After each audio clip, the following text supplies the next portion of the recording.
Hey, so here is good morning. Hey, I'm in Brooklyn and I'm working with my new microphone. So no more little clips on the clothes for me. So I hope you can hear me okay. I'm going to test it and I hope it works out really well and is good audio for you guys. Just let me know.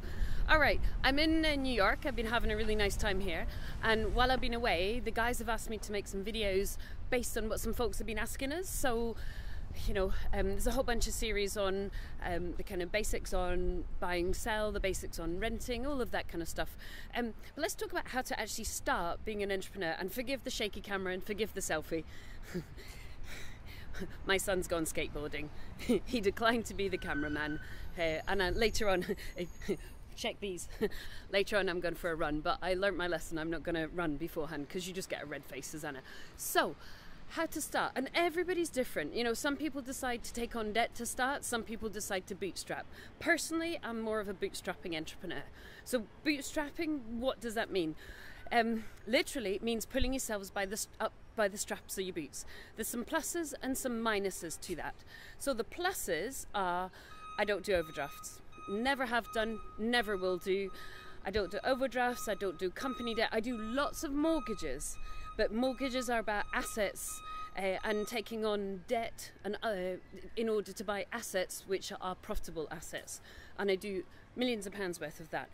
But I've never ever done overdrafts. So what does that mean? That meant that at the beginning, when we first held investor days, Ash and I went to IKEA and we bought 40 chairs at £4 each, and honestly we were sat in IKEA sweating thinking, that's 160 quid, we can't really afford that, heck.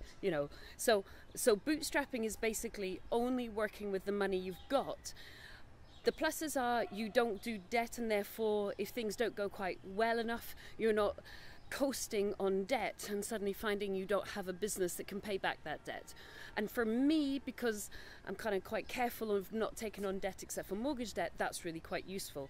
The minuses are you're going to grow more slowly, because if you're skilled at running businesses, you'll know that to run a really great business, you need really great people.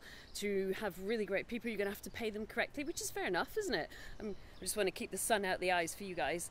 So at that point, you're not going to be able to pay people maybe what you would like to pay them, because you're a startup company. Let's see if we can keep walking. And as a startup company, you simply don't have the kind of salaries that a mainstream company does have. So you need to find people with amazing attitudes, and maybe you need to offer them something slightly different. So for example, what I did was have amazing people in my business, but I offered them part-time work.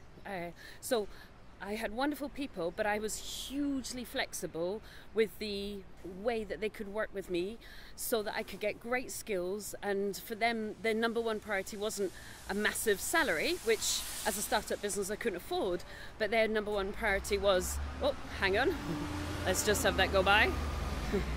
I don't think this microphone's going to handle that. Their number one priority was about flexibility. So as long as they could do work that was really interesting, they got paid, and they were more comfortable taking the flexibility.